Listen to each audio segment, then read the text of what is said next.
Live from ZTN studios in Harare, Zimbabwe's capital. This is The Chase, Zimbabwe's political dialogue, civil society perspective. That's our topic tonight. This live broadcast is brought to you by Zimpaper's television network, ZTN, of course, in partnership with our broadcast partners, Capitalk FM, Diamond FM, as well as Nyami Nyami FM and Voice of America. Not forgetting our sponsors, the Zimbabwe Council of Churches.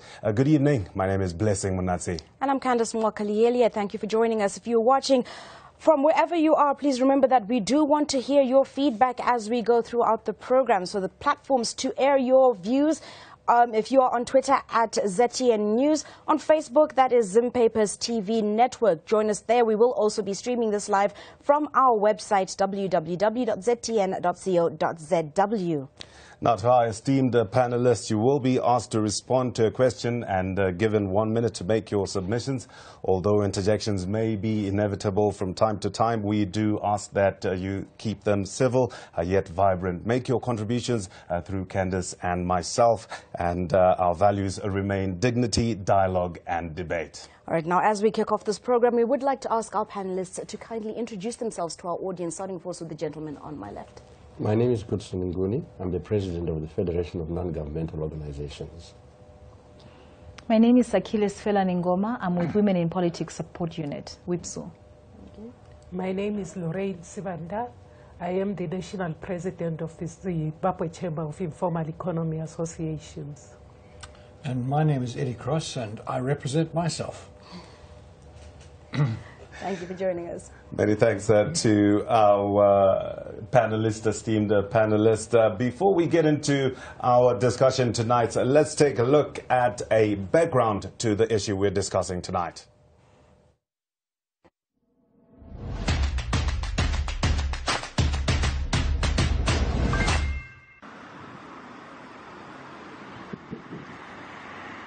Dialogue is the result of a conscious realization that none of the contending forces can survive if they do not take immediate action to minimize institutional, political, social, and economic pressures that they are independently faced with.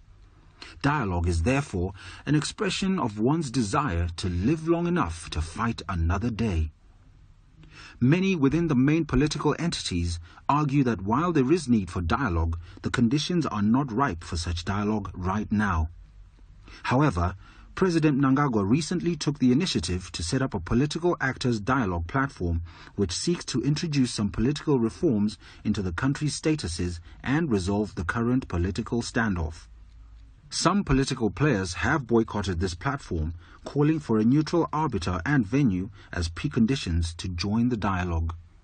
As the country charts the way forward, is civil society playing its part in contributing towards social cohesion? Is the obtaining environment conducive for civil society to play its role of enhancing transparency and good governance, as well as contributing to increased public debate on issues surrounding the formulation and implementation of government policies? ZCC is concerned about the obtaining economic situation in the country and believes it has a role to play in fostering an environment where brother meets brother, sister meets sister in the spirit of understanding and peace. The ZCC is sponsoring this episode of The Chase. This discussion will help us all understand what is holding back the process, what are the issues to be discussed, and the role of civil society in aiding this process.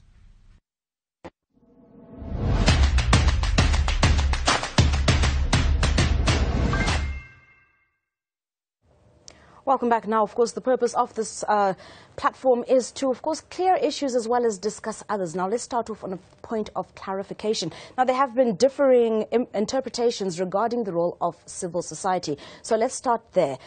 What would be your definition of the role of civil society? Eddie, maybe we can start with you. Well, I think clearly civil society represents the people in general. I don't think there's any doubt. I mean, I think the political parties are parochial. They represent particular segments of the Zimbabwe population. Civil society tends to represent pretty much everybody. If you look at the informal sector, for example, we've got a representative here for the informal sector. The majority of our people are in the informal sector, whether they're ZANU, MDC, or whoever. And I think, therefore, civil society, in a way, has a more legitimate voice in this dialogue than the political parties who are contestants in a political competition. All right, thank you, Eddie. Lorraine? Thank you, Candice. I think Eddie has taken a few words out of my mouth.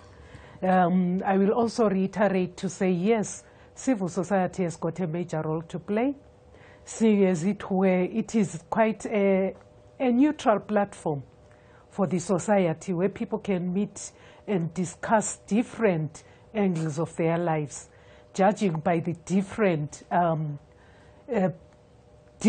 objectives that each civil society organization holds.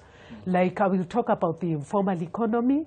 In the informal economy, you will find that the economic crunch has not chosen people by political party or by race. Everyone is adversely affected.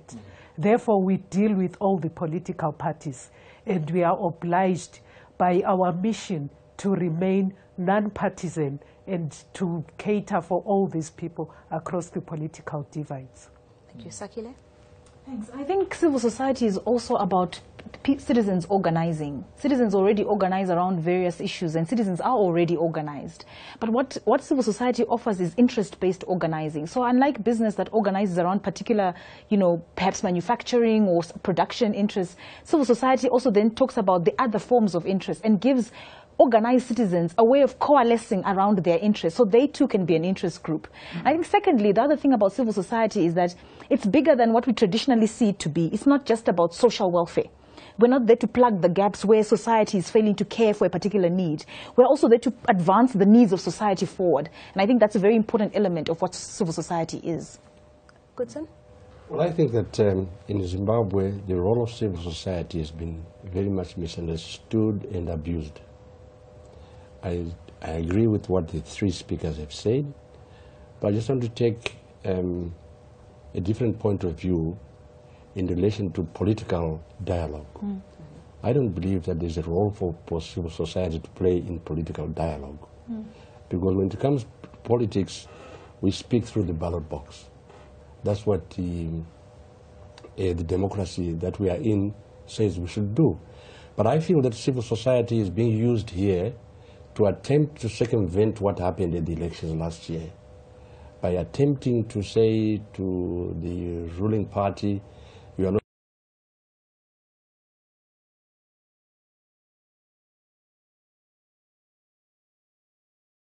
the people's will has said during the elections that they want a certain political party to run the country. So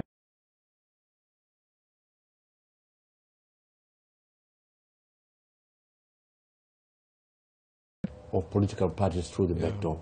Because the feeling I have is that most civil society organizations here were set up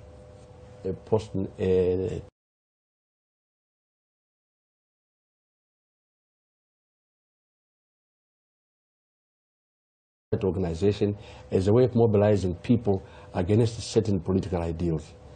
So I think that civil society in this country has been abused, and there's no role for it to play in political dialogue. And maybe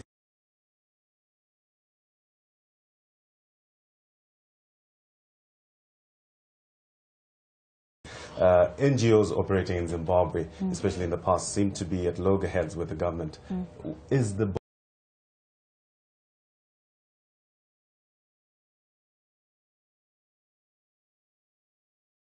of social dialogue, in social, political, whatever, it's about talking. It's about people talking to each other and trying to find solutions to common problems.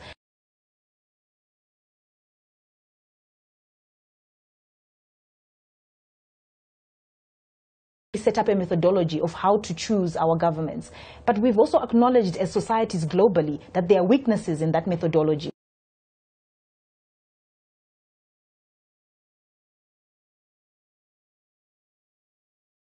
And secondly, as we look at that, let's also look at the fact that intrinsic in this idea is the idea of governing, not ruling. It's not about ruling, it's about governing.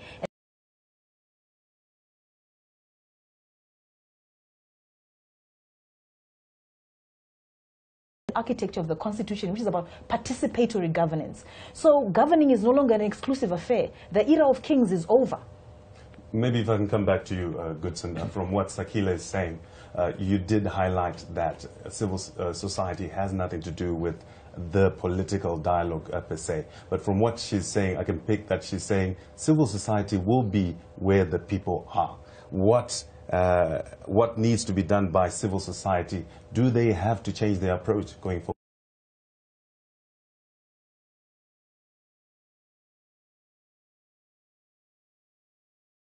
(2000), majority of them, and post-2000, together with the new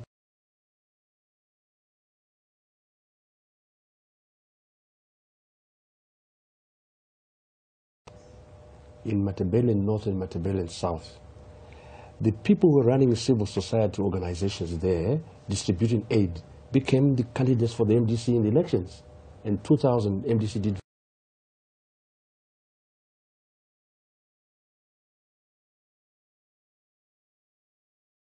say during the election. Look at the approach that they have. They say they want dialogue, political dialogue, so that they can go into governance issues. It's not about dialogue to discuss the economy. It's about dialogue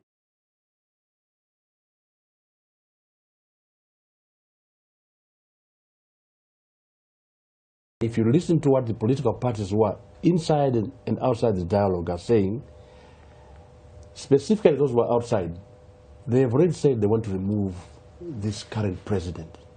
So the dialogue they're saying, they're the ones who won the elections.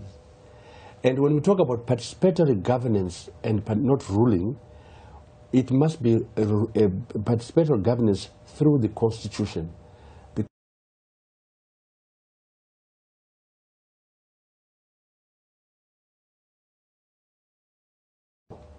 I see everybody is trying to bring in people to talk about dialogue. What is the purpose of the dialogue? If the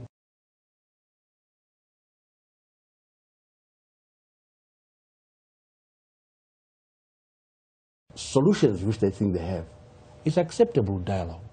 But dialogue to change what the people said in an election is not acceptable. It creates fresh problems for the country. All right, Lorraine, do you have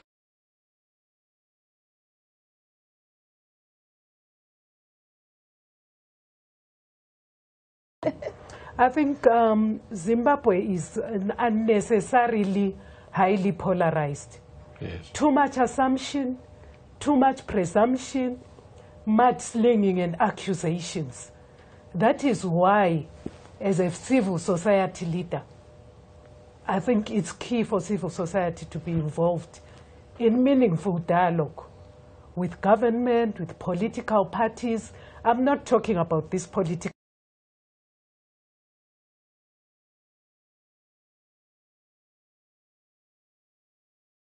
We shall continue to have this accusation. Civil society wants to remove government.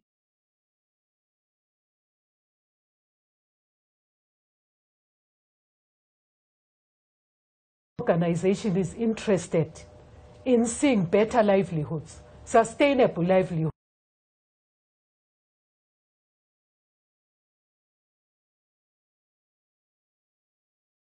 And not denying that we have a high informality in Zimbabwe. Over 95% of the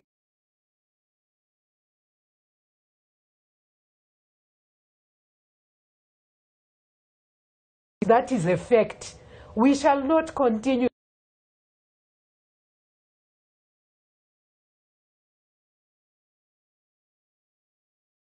brave enough, be men enough to meet civil society, talk to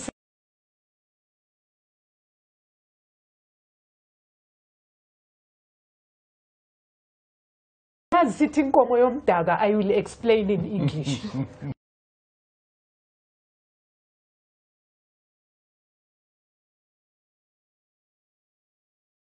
Cow. People should not go moo on behalf of civil society. Bring us to the table. Let us tell you why we are there. Let us tell you our dreams for Zimbabwe. Because as it is, speaking also for the organization that I lead, we are suffering from so much labeling. Because we have decided to remain non-partisan, we are accused of being ZANU-PF by the opposition. And when ZANU-PF sees us, they say you are the opposition. So to stop all this bickering and immaturity, let us have a dialogue where we bring people to the table and people speak for themselves. Yes, Goodson, Eddie, I'm coming to you just now. Goodson, do you agree with what Lorraine is saying? The civil society is politicized, but at the same time, she's also saying we can't paint all the organizations with one brush. Does the civil society have a role to play here? Well, I have civil society organizations which I am involved with. They definitely don't want to bring down the government. So I agree with her. Not all civil society organizations are political. But we must also not move away from the fact there are some who are political. And those that are political make it very difficult for us to communicate with one another. Isn't it healthy, though? No, it's healthy. I'm not saying it is wrong. If civil society organizations want to go into politics, by all means, this is a free country. They must do that. But they must once you enter the political arena, you will get political brickbats as well from other people. All right, Eddie, let's bring you into this conversation now. Do you think civil society should be involved in political dialogue? Of course, yes. I mean, in many ways, the civil society is more representative.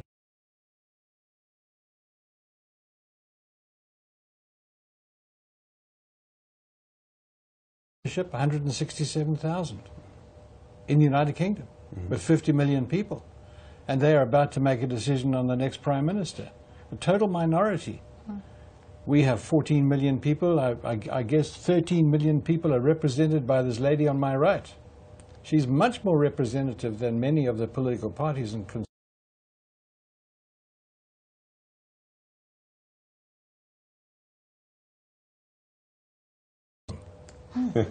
okay, when I grew up in the rural areas. In fact, I came from the same area where the lady on my right comes from. I'm from Umzinyatini in Madabiland.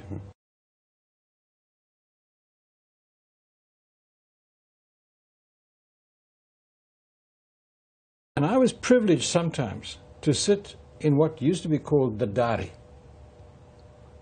Okay? And what is the Dari? The Dari is a meeting of the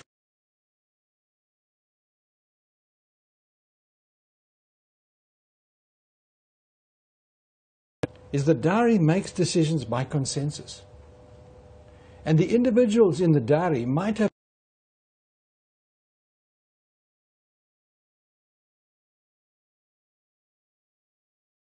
all of them.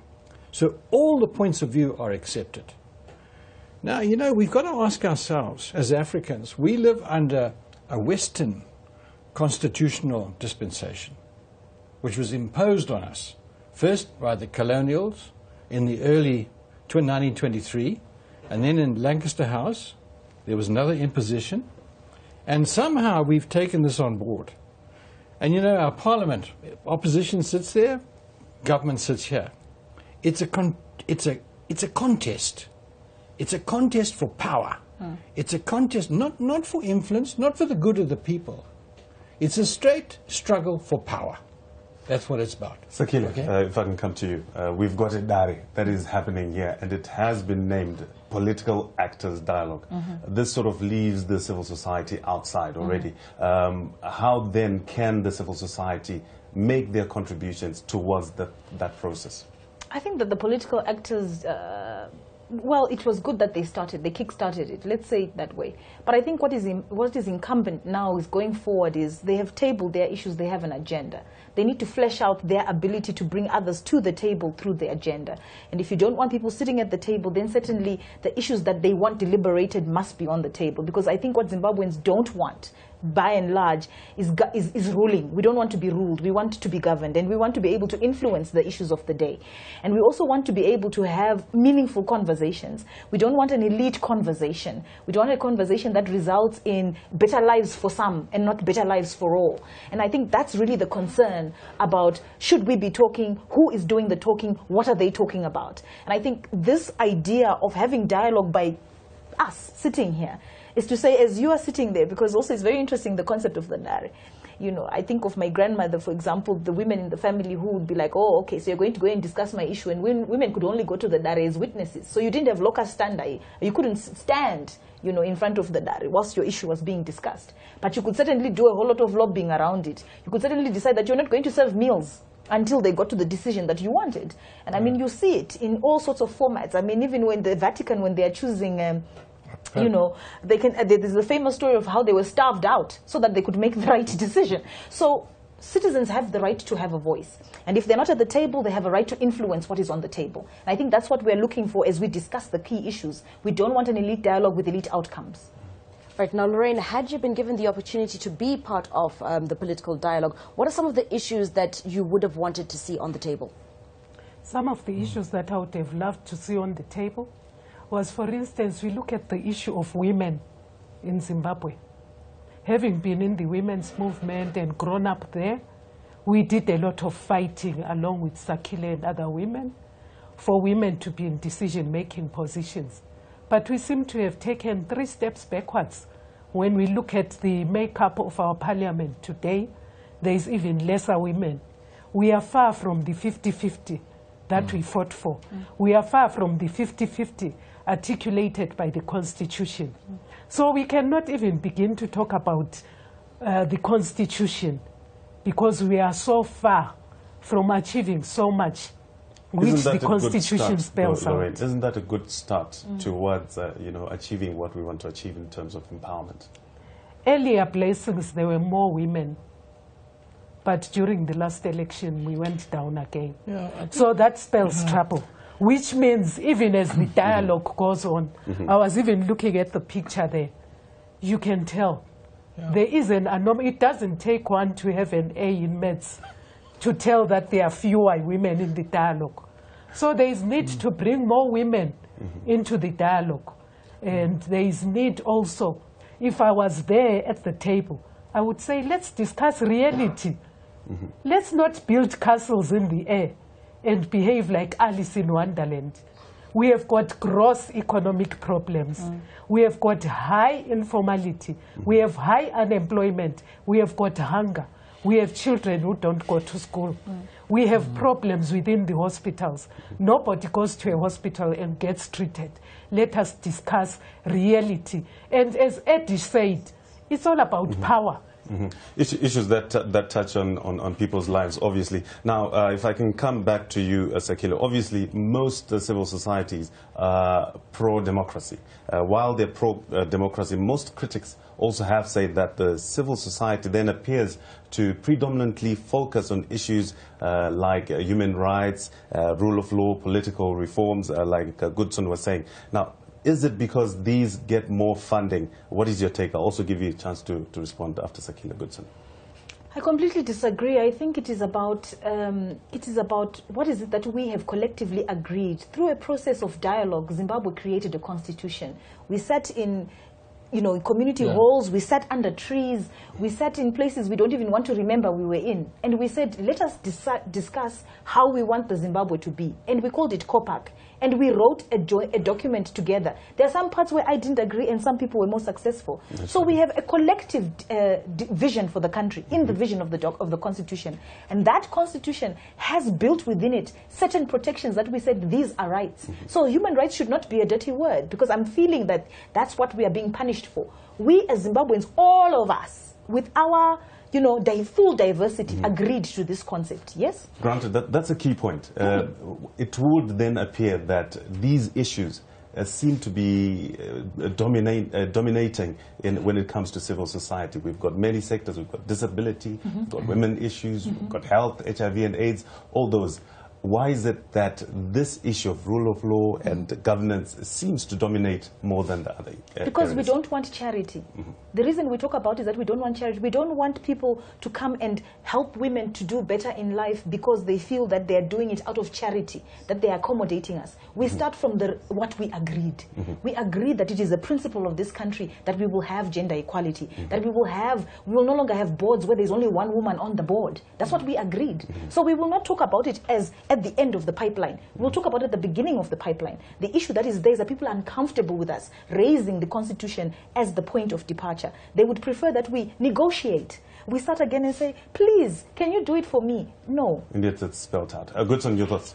Well, I hope that my sisters here will understand that using the Constitution, if you feel that the government is not applying the Constitution correctly, take them to the Constitutional Court and say, the Constitution says you must do this, and this is what you must do. But the way to resolve it is not that we must have a dialogue. The Constitution doesn't say that if citizens are not happy with something, they must have dialogue. It doesn't say that in the Constitution. The Constitution says that we must be organized in political formations that go to government and then make the laws that we have. The tragedy to this whole thing is that where we are discussing even real issues, the most important issue that appears to everybody is how do you take away power from the people who want power, authority to run the government in the last elections. They want to have dialogue. They will talk about all these nice things, but it's about taking away power for them from ZANU-PF. And that is where there's a problem. That is why you have people saying, no, we don't want the president who's got the mandate from the nation in terms of the Constitution to chair the dialogue. Because they want somebody, a foreigner, to come and be the arbiter here.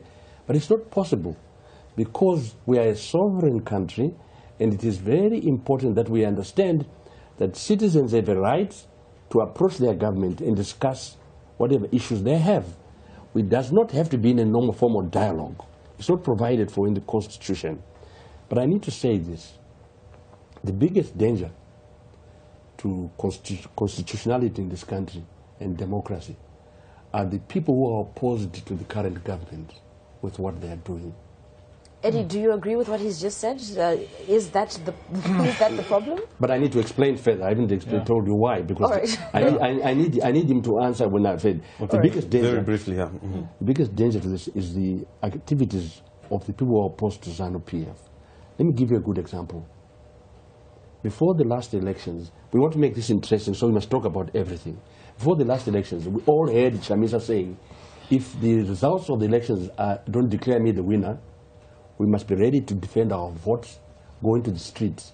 We have heard Chamisa saying that we must remove Mugabe by December this year. We have heard Chamisa and the MDC saying they want to remove ZANU-PF from power now. Now this is outside the Constitution. What are we going to say if ZANU-PF youths mobilize and say, right, in all the urban councils, there's a lot of fraud that is taking place. We are aware that MDC councillors are being given stands by the various councils that they've won. We want them to be removed from power. There will be chaos in this country if we are to operate like that. So dialogue must not have an end objective that we must remove, reverse what the electorate said last year. Dialogue should be about taking to government those who have demanded the problems that we have, and then you discuss them. But we can't discuss them as equals. We must discuss them with an acknowledgement that the people of Zimbabwe voted for Mnangagwa to be president, and they rejected Chamisa's mandate to be president. All right, okay, so thank you. We've taken note of that. Eddie, we will come back to you shortly. We're going to take a quick breather, but we will be back shortly after this, will we? Definitely, and let me take this opportunity also to highlight that the views of our esteemed panelists remain their views and not necessarily those of ZTN. We will be continuing with our discussion shortly after this.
Welcome back to this exciting edition of The Chase. Today we are discussing Zimbabwe's political dialogue, civil society perspective.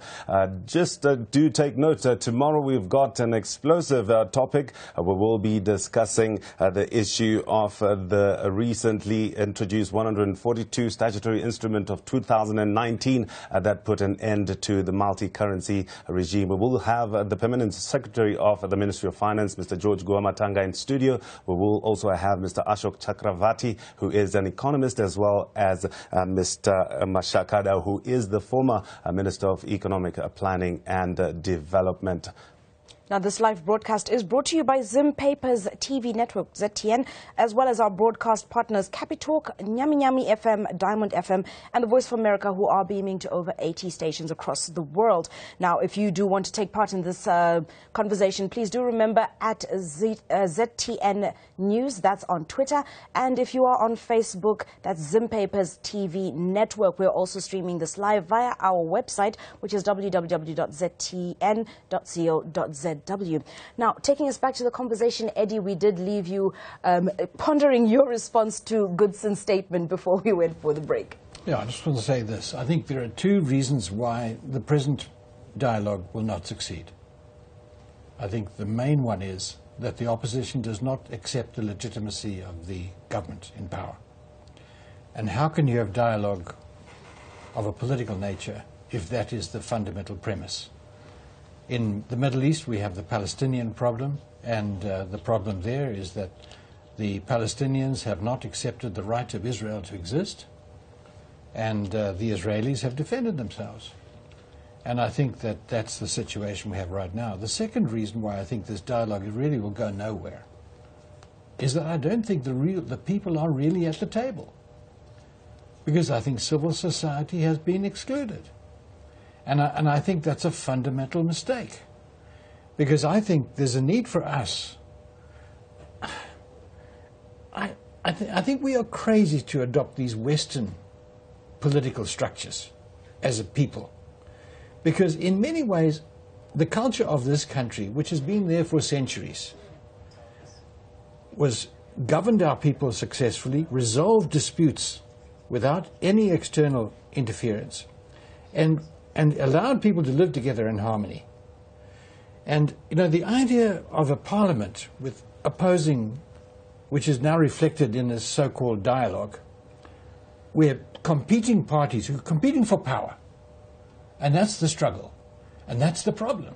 Now, Eddie, the argument... Whereas what we've got to talk about is what are the interests of the people, right, and that should be preeminent. And if you're going to do that, then the church leaders have to be there. Our traditional leaders have to be there. Because they are the true representatives of the people of this country. And civil society has got to be there. And the NGOs have got to be there. And if you have a dialogue which does not include the wider community, it's going to go nowhere. All right, but the argument with this particular line of dialogue is that it's the political parties sitting down to iron out their issues as political parties. Impossible. It's not going to happen. That's not going to happen? You're dreaming. You're dreaming. Lorraine, do you agree? Other channels like the national dialogue would not suffice. No. I don't think it can succeed under these conditions. Lorraine, do you agree? To a certain extent, I agree, because it's very difficult for one to correct themselves. I think the conversation that we're having here is actually highlighting a lot of things. To say, whenever certain issues are mentioned, quickly there is labeling, quickly there is a conclusion that is drawn which is far from what is intended. So what I would actually like to say is that if we are talking about dialogue, from my days as an English teacher, dialogue is where people talk to each other. They don't talk to each other because they agree. They can talk to each other because they've got divergent views. Mm-hmm. They can talk, disagree, until they agree not to disagree. Or they can talk, disagree, and reach a compromise. This is what we expect of mature leaders. Yeah. To disagree, to talk, to even fight. take a break. Not physically. And not physically. Take a break and a breather. Go back to the table. Continue to thrash issues out until they reach a compromise for the sake of this nation. Because what I want to dispute is the fact which says that anybody who disagrees with the other wants to remove the other from power. That should not be the perspective that we eye the dialogue with. We should thresh the hard issues out. All right, Lorraine. Okay, thank you. Good, so let's bring you in. I am not even attempting to say that I think people want to remove the government. They have said so. The MDC alliance has said they want to remove Mnangagwa before the end of his term. All the people opposed to Mnangagwa have said they want to remove him from power, so they want to have dialogue to discuss the surrender of power from Mnangagwa to Chamisa, as far as Chamisa is concerned. What I am saying to you, these talks will succeed. You know why they'll succeed? Because all those people who are sitting there, Chamisa included, they are looking for jobs in government.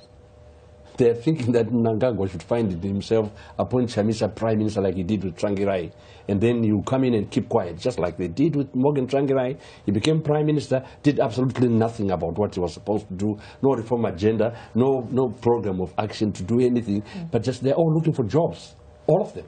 But more importantly, like I said to you before, the biggest danger to democracy in this country are the activities of the opposition that we have. They're the biggest danger. They are the ones who make it difficult for anybody. Come on, Goodson, that's not true. Can I just finish? Come on. Can I just finish? Let him finish. Let finish and then we'll... They are the biggest danger because they are the ones. They are the ones who are saying that ZANU-PF and the war veterans are threatening the rural population to vote for ZANU-PF. But we all know in the last election what Chamisa was saying. You don't vote for me, then don't be a judge. Everyone knows that. It's not a secret.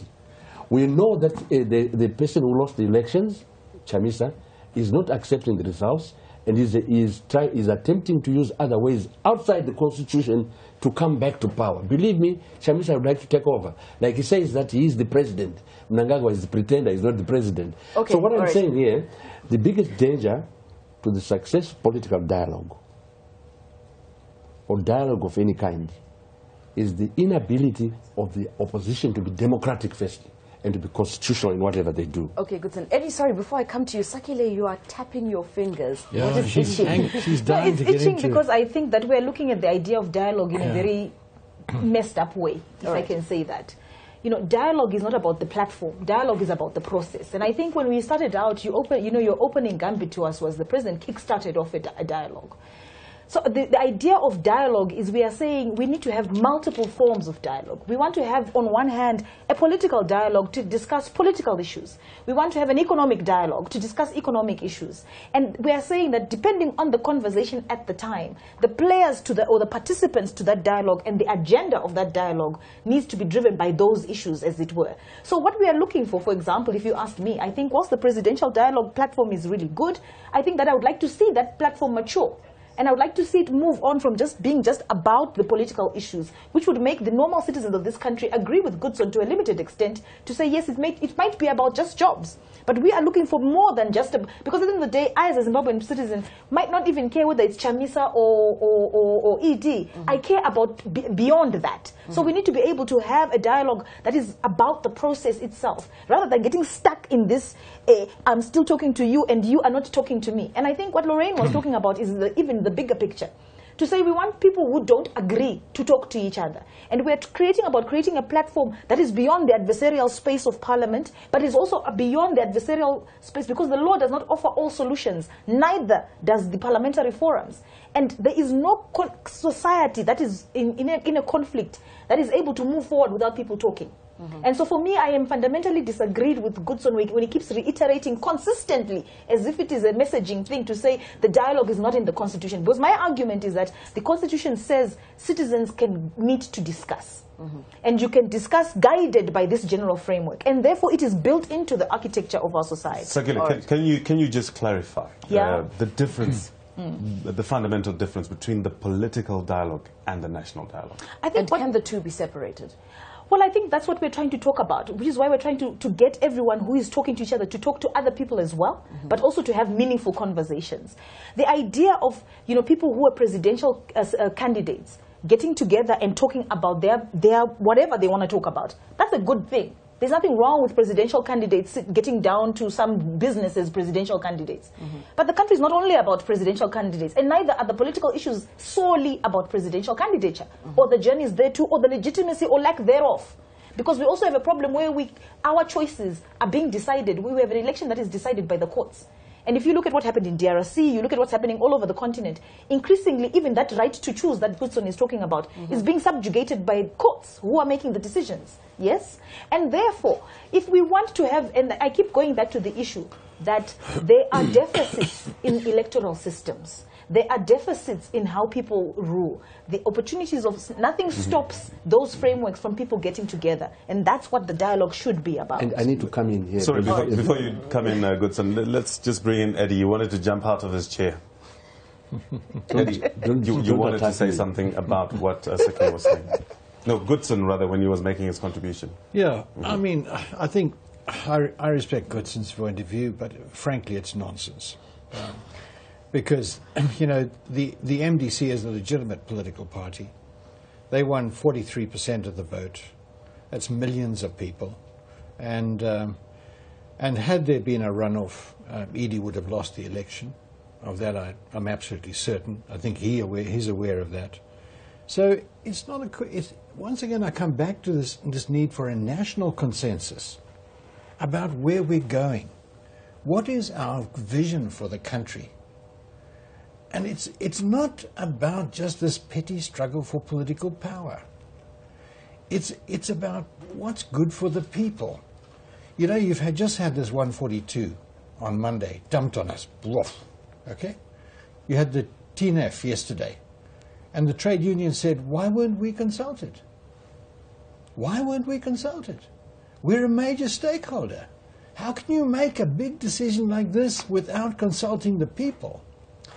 And I come back to the need for Africans to discover their roots and their cultures and to use them. The Japanese are modern people, but they haven't abandoned their culture. The Chinese are modern people, but they haven't abandoned their culture. We in Africa seem to have abandoned our culture. What Mugabe once said about people of Mbari, they have no totem. I think it's true. Our kids have lost their identity of who they are. And if we have a look at our traditional culture, what we should be doing is sitting down and listening to each other, and the president has the obligation to start the process because he's the head of state. And it should be an inclusive process. And it must include all segments of society. And then when he's heard all points of view, he makes the decision, like a chief. Like a chief. He makes the decision of the pathway which we will go, thinking that this represents the consensus. And if we did that, my God, I tell you, this could be so powerful. We'll give you the floor. I will never say that he's talking nonsense. I will never use that word. Because I want to respect what he's saying. Those are his views. The issue here is this. We are a modern state. A modern state is run using the constitution and parliamentary democracy. Now, it doesn't matter we can't hanker back to what happened last century. In South Africa, there was an election. Nobody's talking about the dialogue. In Zambia, Malawi, no one is talking about a dialogue. Why only in this country do they want us to have dialogue after we've had an election? Why should the government consult the citizens if they should have SI 142? The issue is in America, Trump decided he was going to do certain things in the southern borderline. He's the one who's got executive power. The government here, Mnangagwa, has got executive power. But I think it is very important that you reflect very much on what I'm saying to all of you. You can't run away from the fact that in Zimbabwe, the highest number on this African continent of non-governmental organizations is found here. You can't run away from the fact that in the whole of Africa, there are no NGOs like they have here. Goodson, come on. Goodson, all right. That's not true. Sakhile. Eddie, do you want to give us the facts? Yeah, No, I also have the facts, but I also have the facts. I mean, in terms of the Well, numbers then of back to statistics. Yeah, I can. Thanks. I can. Well, the research Give us the number of NGOs here. And the ones in South give him a Africa. chance. Just give him a chance. The number of NGOs that are linked to Nango was you're asking me, and we are making the debate very exciting when you come down to Zimbabwe. In this country, Nango before 1980, it was always there.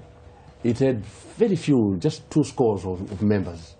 After the land settlement program, new NGOs started coming from all over the country. And more money was put in here. And for the first time, those non-governmental organizations that were formed here, that were going to talk about governmental issues, human rights issues exposed to the community, were given money.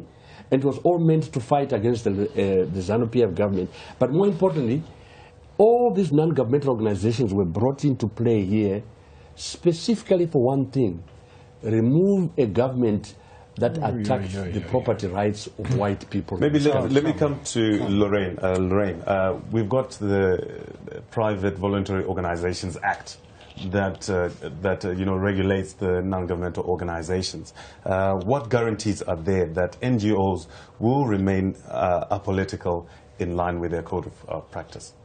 Thank you, Blessings. I think, as in every process, you cannot be 100% foolproof. But at the same time, we have to trust that the people who go through those registration processes, and especially the people who register them, who are officers in government offices, have done due diligence to prove that they are worthy of giving operating certificates or deeds of trust. Because when we begin to talk about there is a high number of NGOs and they are anti-government, that should point back to government offices, which means people have not done their job. There hasn't been due diligence done before registering these organizations. And then I also come to say, but maybe on that point, Lorraine, I'll just give you a chance to continue. In all due fairness, if all the dictates have been met in terms of the PVO Act for registration, can the government hinder registration? Because we don't know who is behind the organization when it comes to the running. No, it can't. And why should we be suspicious of each other in the first place? That was my next point. Yes. To say the number of organizations should not bother anyone who is innocent. The number of organizations should not be a bone of contention, because this speaks to what society may feel the need for. I think when this conversation started, there was mention of Matabeleland and organizations in Matabeleland. I would request that we not go there. The issue of Matabeleland is a very sore issue. Very sensitive. And to bring it into any conversation is not fair. And to allege that organizations that came to Matabeleland had an ulterior motive is not fair at all. Because I know for a sure fact, coming from Matabeleland, some of these organizations have helped to give water supply to people where there were no boreholes, where people were desperate. So we cannot talk about saying the NGOs or civil society comes in with an ulterior motive to remove a government. That is why when we started, I said there is need for government, political parties to bring civil society organizations to the table. It is not fair to make such bad assumptions. And when we talk about human rights, what's so wrong about human rights? Absolutely. Even the Constitution, Chapter 4, speaks about our inalienable rights. Yes. What's wrong about talking about human rights? Because an adage that I know is, when dry bones are mentioned, the old woman becomes uncomfortable. Thank you, Lorraine. Sakhile, before I let you answer what you want to answer at the moment, let me just also bring this into the mix. Now, what exactly, as a role, can civil society play in strengthening the capacity of Zimbabwean citizens to demand cohesion around national interest? So as you answer, as you then bring in the point you wanted to bring in, please also bear that in mind and also address that as well. I think that's exactly what civil society does. It actually tries to say there are bigger issues than the issues that are captured by the elites. There are issues that are about our interests in our communities that we represent in the areas where we work, in the communities that we try to do the things that we do for. And we also try to stick up for things that no one wants to stick up for. And in this minute, I'm going to stick up for the right of civil society to exist.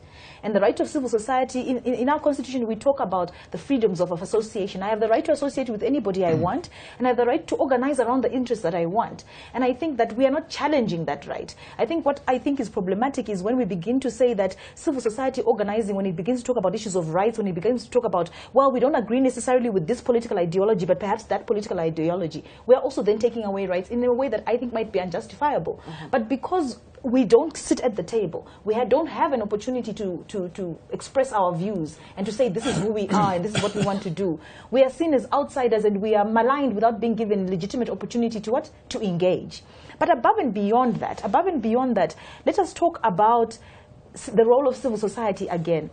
Civil society does not exist only to do charity work, because that is really what it's about the issue. And you raise the issue of the PVO Act, and it's good and well for people to exist and be regulated by the PVO Act. But civil society can also exist as a universitas. I mean, co-ops, technically speaking, are civil society. So when you begin to say that there are so many civil society organizations in Zimbabwe, my question is, what is this type of civil society that we're talking about? Are we not talking about the fact that you want citizens to organize around their interests as long as they don't ask certain questions, as long as they don't ask about accountability? I will talk about a simple issue around, like maybe poverty eradication. We all agree we don't want to be poor. And you have communities and groups that organize around issues around getting rid of the poverty. And if we begin to identify that there are actually issues that are keeping us structurally in poverty, there's the issue of corruption. And not just corruption, just being corruption is a big problem. But why is it that whether you get arrested or not is neither here nor there, but pay back the money? But when I begin to say pay back the money, I'm suddenly seen as a problematic. And I'm looking at him specifically about corruption because he was a former member of the Zimbabwean Anti-Corruption Commission. Yes. And what we wanted to see was beyond the arrests, beyond the administrative collapse of government, we want to see citizens getting their dues back. Because now when you sit and you bring out SIF 149, that speaks to an economic decline. It's about the accountability. Where did the money go? And if the money is there and somebody bought a house, sell the house, give me back the money so that I can find services in the hospitals. So civil society has a right to exist and to organize. Can I make this very clear? I don't and have not said that civil society has no right to exist. I have not said that. I want you to understand me very well. I said there's a perception out there, and you're not hearing it from me for the first time, that some members of some groups in this country believe that civil society after regime changes. I'm not the first person saying so. You've heard it before, and it could be right, it could be wrong. But what I am saying here is this. It is a fact that in Zimbabwe, the activities of NGOs that are linked to governance and human rights issues are much more than anywhere else in Africa. It's a fact. But back it up with stats. Then that is a symptom. But also for my sister to say that don't talk about Matabeleland, I'm not Shona myself. So I have a right to talk about this. I said specifically that the people in Matnos, in the Wange area, if you asked me after today, I would give you the names of the people. In the first elections, when MDC was formed, the people were giving drought relief, were giving aid to people. They suddenly became the candidates for the movement for democratic change. It is a fact. Maybe let's not address that now, because we don't actually have the proof. No, okay, but we can talk about it. I want to make a point. I want to make the point. All right, let's take a quick breather and then come back to that. All right. This is The Chase. You're watching The Chase. Do remember, tomorrow we have a special edition on the multi-currency that was banned by government through SI 142 of 2009. We will be having the Permanent Secretary of the Ministry of Finance, Mr. George Guamatanga, the Consumer Council of Zimbabwe Executive Director, that's Rosemary Siachitema, as well as economist Mr. Ashok Chakravati. Do also watch out for ZTN's Premier Sports Show, The Couch, that will also be happening tomorrow. Now, we will be, of course, taking your questions after the breather. And if you do want to get in touch with us, it is, of course, at ZTN News on Twitter, Zim Papers TV Network on Facebook, and the website is www.ztn.co.zw. Remember, this conversation is beaming live thanks to our broadcast partners, Capitalk, Nyami Nyami FM, Diamond FM, of course, the Voice of America. And, of course, thank you to our sponsors, the Zimbabwe Council of Churches. Don't go away. We will be right back.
This is The Chase on ZTN. Welcome back. Our topic tonight is Zimbabwe's dialogue process, a civil society perspective. Now, interesting comments coming through social media. Keep them coming. Our producers are condensing them, and we will be getting into them shortly. All right, now we start off, of course, taking a look at the questions that have come in via social media. And we have one for Mr. Nguni that's coming from David Siampondo. He says, Mr. Nguni, is your federation for NGOs not just a counter to NANGO? We've got very serious organizations that are members of FONGO, or Federation of Non-Governmental Organizations, ZFTU, ZICOSU. These are big organizations. It's not a counter to NANGO. Counter to NANGO in the sense that we are opposed to what NANGO stands for, maybe. But we are in African non-governmental organizations. We are not funded by anybody in the West. We believe in Pan-African values, and we communicate and associate with fellow NGOs that are progressive, not funded by the West. So you're not subscribed to the Wango? No, we are not. Because that Wango, that same organization, is an organization that is funded by the CIA, and they put in money to influence worldwide opinion of people everywhere. And they give money to everybody, including some NGOs in Zimbabwe. And we are not members of that. Okay, this one is not addressed to any particular panelist, but it says, don't most NGOs report to Chamisa or perhaps align with the MDC because of its roots with the trade unions? I don't know if anyone would like to jump on. I'd like to answer that one. No, he can't answer that. No, I can answer it. No, he can't answer that. Would you like to associate it yourself? You can't answer that say something about it. No. Eddie, you can shoot. I'm a founder member of the MDC. And I was a member of Parliament for 10 years, and I was in the executive of MDC for 19 years. And in those 19 years, in all of the time that I was in the leadership of the MDC, at no time did any significant NGO signify significant support, political support for us. In fact, very often they were at variance with what we were doing. And I'm afraid I can't agree with Nguni at all. I think that, in fact, if you look at this distribution of food, the biggest culprit in terms of political control of food deliveries to rural people is the government. And there can be no doubt about that whatsoever. And I think that I quite agree with Lorraine. Very often we found ourselves at variance with the organizations, social organizations representing for example, the informal sector.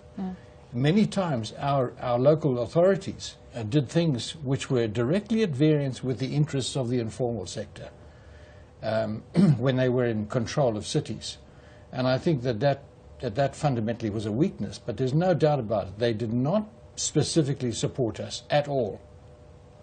At all. Nguni, I'll give you a chance to respond, but very briefly. Yeah, look, everybody knows very well that the West, the white people in the West were supporting the MDC. It's a fact of life. And I don't expect any member of the MDC or a former member to ever agree that they were puppets of the West. They are puppets of the West.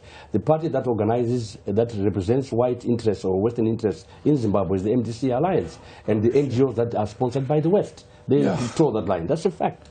Look, all right, let's get the conversation moving on. You guys, you've got to just acknowledge this guy is just simply a department of ZANU-PF. Forget it. He's just a department of ZANU-PF. All right, let's continue with our conversation regarding civil society. Now, Sakhile, let me ask you, what steps is civil society taking in identifying and developing innovative ways of re-energizing citizens to be more concerned about social and economic issues that affect them in their constituencies, particularly when we look at the rural areas? I think civil society invests a lot in information, and it invests a lot in civic education, in just trying to get people to understand what their country looks like, what are the issues that are going to be transformative, so that we don't just work on dealing, alleviating poverty at this level, but actually removing the structures that create, for example, things like poverty. And I think civil society invests a lot in terms of just the law and policy work. If you look at the phenomenal amount of work done in Parliament, for example, the parliamentary engagements in trying to be able to get the parliamentary system to do better and to adjust and to be responsive to the needs of these people. So I think civil society does a lot in that regard. But I think also government is playing a lot in the same field, because I think if you look at what happened with just the SI 149, all Zimbabweans have become economists, as a colleague of mine has been saying. 142. And so, 142, apologies. So it's made, there's a mediatory role that civil society can play. And I think that's where we are talking about the idea of dialogue, to say what through the ZCC platform can we begin to have, people, interlocutors who are saying, oh, there's this perspective, have you thought about it? What does this issue look like in Beitbridge? I mean, we've seen, for example, Beitbridge communities or communities that live surrounded in border communities that are saying, but we don't have access to the local currency. We trade more with what does this mean for marginalized communities in Zezani, in the vendor communities, and the Batonga and all of that. So how do we begin to create a monetary and economic system that's functional for those of you who forget what life is like when you're not at the center? Lorraine, the issue of the informal sector. International Labour Organization conference back in 2015, I think, came up with Agreement 204, recognition of the informal trader. Your members are part of the informal economy. What are the main issues affecting your members, and how would you want them factored into the dialogue process? Thank you very much, Blessings. And that is very accurate, yes. The International Labour Conference came up with the recommendation 204 on transitioning the informal economy to formal economy.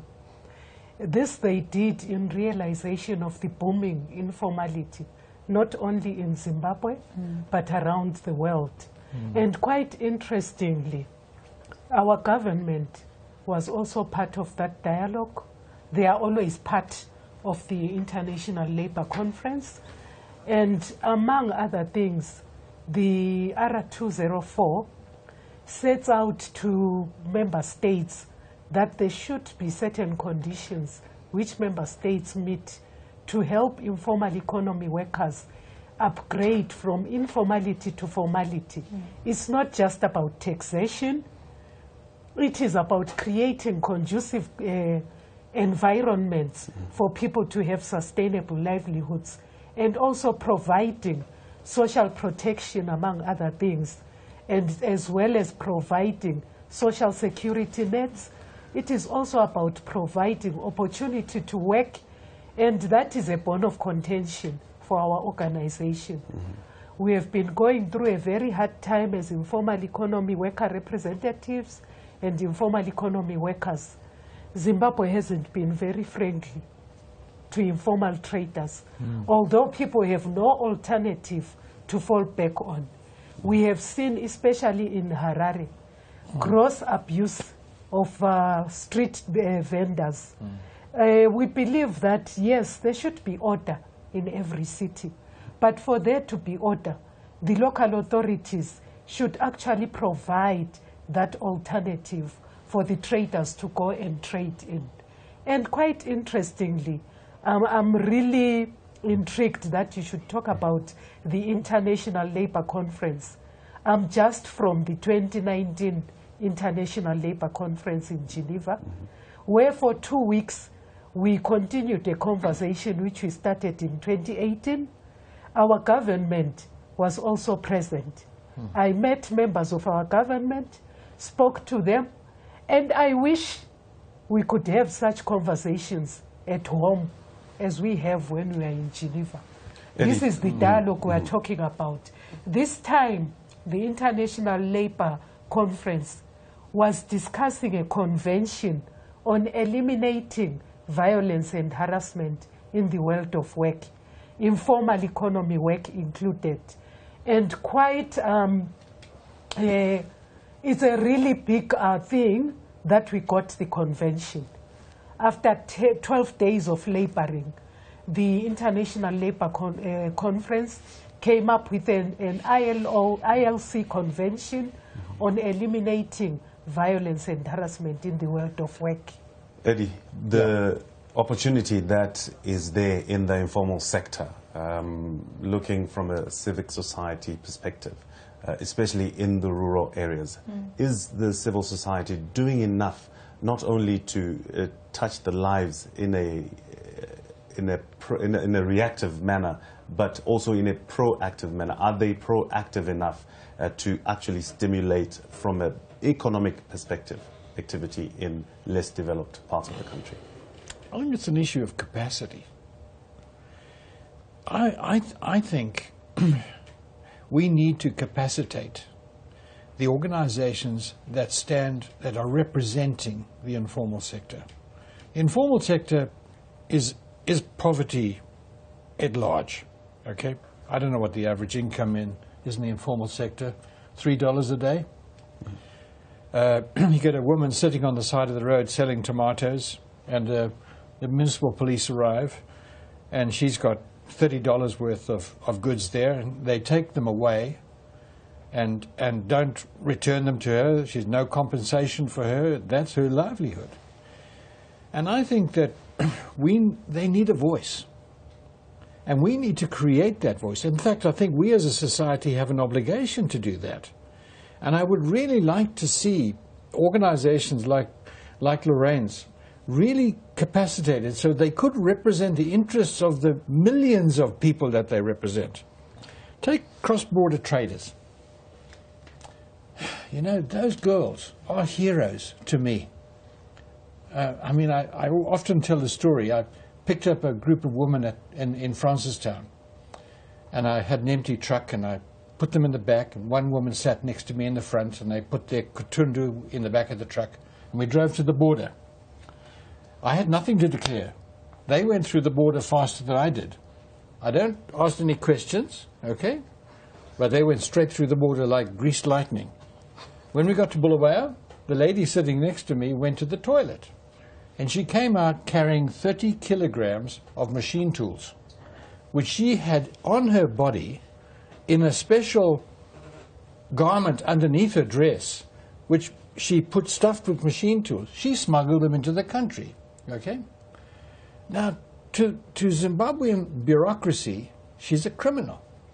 She's a smuggler. To me, I took her right home in Highfields, where her home was. And her family was there being looked after by a young woman. I asked her, how many times a month do you do this? She says, I do it 3 times a month. To me, she's a hero. Now, but who's going to speak for her? I don't hear anybody. I was in Parliament for 10 years. I never heard anybody fighting for the rights of that woman. Goodson, and do we have enablers for the voiceless? Yes, we've got a cross-border association run by Kila Zivu.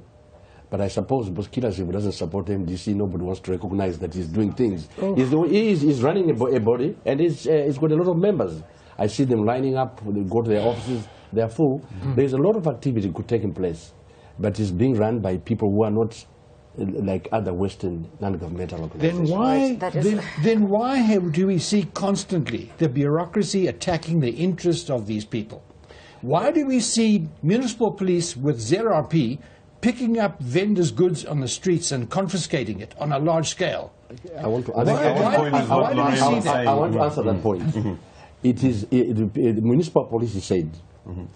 The municipal police asked ZANU-PF for assistance to remove those people. It is because the people who are running the municipal councils are all MDC alliance. They don't have the interest of the people at heart. That's why they are heartless. They go and take away those things from those women and go and throw them away. Let's get back to our discussion, guys. A political dialogue is our topic today. The way forward. Where do we go from here? Sakhile. I think from here, I think what we need to do is to look at the different platforms of dialogue that are there, and to be able to do, a tune-in or a tone-in, to check in with those dialogues in the public domain. You get the sense that the different political dialogue forums are at different levels. You are seeing on one hand, some people saying we are meeting, we are doing this, but we want it to not be an elite dialogue, and I think that's the real concern that citizens are worried about. We're going to have an elite dialogue that's happening behind the scenes, and at the end of the day, we're going to have an elite outcome. And what we want to see is a broadening of that debate. We also want to see convergence. We want to be able to see, different issues coming, the convergence on issues. But above and beyond that, there's the issue of who's sitting at the table. But most importantly, whose table is it? It does matter to a certain extent who are the conveners of the dialogue. And I think this is where we've been sort of dancing around the role of the National Peace and Reconciliation Commission, which I think, is the right space within our constitutional framework. Again, another constitutional spot where we can do dialogue, where, that needs to be able to converge the different strands of conversation and broaden them out, and to actually have progressive issues on the table as well. I think that's what we need to look at.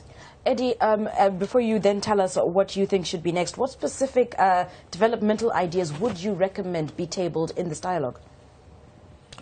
We're a country with vast potential, and we're crippled by poor governance and bad policies. And I think what we need to do is really sit down and agree amongst ourselves exactly what's got to be done to get this economy on the move. And I think we've got to recognize Zimbabweans are enterprising, hardworking, highly well-educated by and large. That's why they're in demand in the rest of the world. But at the same time, we've got to recognize, I met the SRC from Harare Polytechnic the other day. Just been elected, 10,000 students elected. I was just stunned by these 6 young guys, no woman, elected, okay?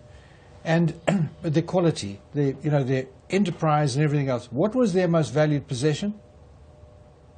A passport. Because we as a country do not offer them a future. And I think that's the central issue. The risk manager of BHP Billiton, biggest mining company in the world, is a 38-year-old Zimbabwean from Shurugwi. Why is he in Australia? Why isn't he here? Because here we don't give him an opportunity. There's no opportunities here.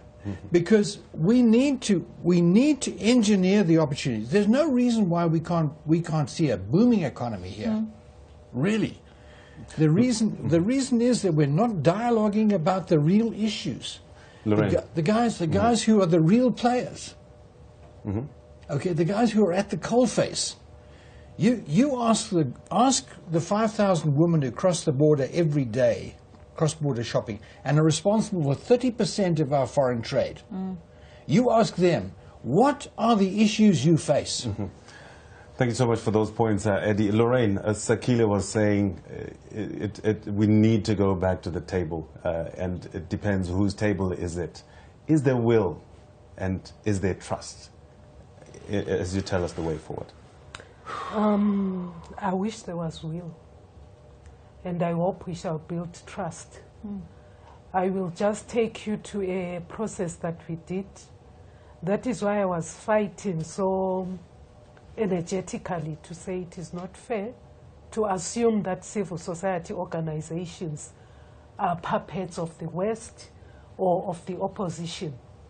As an organization, we saw that it was not proper to just carry on giving complaints to the government and authorities. And we came up with a 4-policy position paper, which speaks to the ILO recommendation 204. Our own perspective as Zimbabweans on how we would like to see the informal economy workers uplifted from abject poverty and even given opportunity to work together with government. This did not only give government tasks, we also gave ourselves tasks as an organization. We have trained our members. Our members are very proactive, organizing them into cooperatives. They can do things by themselves. They don't ask the West. That is a misinterpretation of the work that we do. So I'm just trying to point out to say, as Sakhile was saying, it depends on whose table, what agenda. I feel when we go to a table, all stakeholders have got to be there to build the agenda, set the framework, and also set the deliverables that they would like to see at the end of it. I think you made your point quite well there. You did highlight that, you know, we will never agree at any one time. We need to disagree so that we come up with a common pulse. Goodson, way forward. Yeah, I think the way forward is that everybody who comes to dialogue with others must accept and respect other people's views, even if they are opposed to them. It doesn't matter as long as they are not violently. And I think the way forward is for all the actors who are involved in talks must first of all agree that they respect the Constitution. Nobody must ask for any solution that is outside the constitutional provisions. And this, people who are talking must not reward impunity to give jobs to people by threatening violence on all of us. And more importantly, the way dialogue will work here, Chamisa must accept that he lost the last elections, that Mnangagwa won. All right. As we head towards a close, I'll ask each of the panelists to give us their parting shots. I'll start with Eddie. Well, I think until we learn to get together as a people and agree on a consensual basis of where we need to be going and work together. If we work together, Mushandari Pamwe, I think we can do anything. But if we continue as we are, you know what the Bible says, a house divided against itself cannot stand. Thank you so much, Eddie. Lorraine? My parting shot would be to say we really need to come to a dialogue with open minds. No suspicion. Let's talk and open our minds to the different opinions and the different ideas. And also speaking for my constituency and the work that I do as an informal economy worker. I am quite glad that in 2019, the International Labour Conference came up with a convention supported by a recommendation to end violence in the world of work. I hope also as our government, which is party to the ILC discussions and also the convention and recommendation, there shall be respect of that part. As part of the convention also states that governments should also ensure that public authorities and enforcement agents do not perpetrate violence and harassment against informal economy workers. All right, thank you, Lorraine. Sakhile? I think from the women's perspective, you know, there's just the core demand to say whatever issues are at the table, they must have a very deliberate and directed outcome for women directly and specifically. We cannot continue to assume that development means everybody else gets the goods of a developed or a developmental state. We want very specific things that address the context of women in this country. Secondly, beyond and above that, we cannot continue to operate as people who don't understand that women are an integral part of this society. And therefore, we don't want to come to, they are not favors. You're not doing us favors. We are not being ruled. We are being governed. And women are part of that governance. And therefore, we want to see women at the table. And if there are women who are not at the table, then this is the opportunity to correct. Do not continue on the fault lines. Do better. Thank you. Mr. Nguni, your final remarks? My final remarks are very clear. In Palestine, the Palestine Liberation Organization wanted to have a second state, a separate state to Israel. And the Americans said, if you want to talk to Israel, to us to be involved in talks with you, you must first of all recognize the state of Israel as a conditioned precedent for them to start having dialogue. And it was held in the Nordic countries, the dialogue. The same thing happens in wherever there's been conflict. It starts with acknowledging state power, where state power resides. The way forward for this country is that the people who are opposed to Mnangagwa must accept that he won the last elections and respect our right to have voted for Mnangagwa. All right, thank you very much. Now, thank you, of course, to our panelists for joining us tonight and sharing your views and opinions on the matter tonight. Now, we also want to thank a few of our viewers who were tuned in. We have Mujurukin from Cape Town, South Africa, Charles Gwanzura, who is in South Africa as well, Munyaradzi Dzepete in China, Edwin Mafa in Cape Town, Konimpala in the UK, Melanie Sibanda in Victoria Falls, Tawa Mofu in UK, and Nash Larry in Australia. Thank you all for joining us, and we hope that we will be seeing you tomorrow as we have a special broadcast.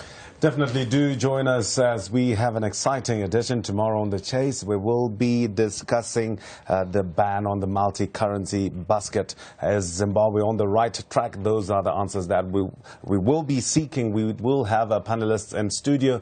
George Guamatanga, the Permanent Secretary in the Ministry of Finance and Economic Development. We will also have Ms. Rosemary Siachitema, who is the Executive Director of the Consumer Council of Zimbabwe. Economist Mr. Ashok Chakravarti will be in studio, as well as the former Minister of Investment and Economic Planning, Mr. Mashakada. This leaves me to thank our esteemed panelists for your time and your contributions. We valued them very much. Thank you for all our listeners and our viewers that did come through, our partners, and also right here on ZTN. Do have a good evening. My name is Blessing Munatsi. My name is Candice Mwakalyelye. We'll see you tomorrow.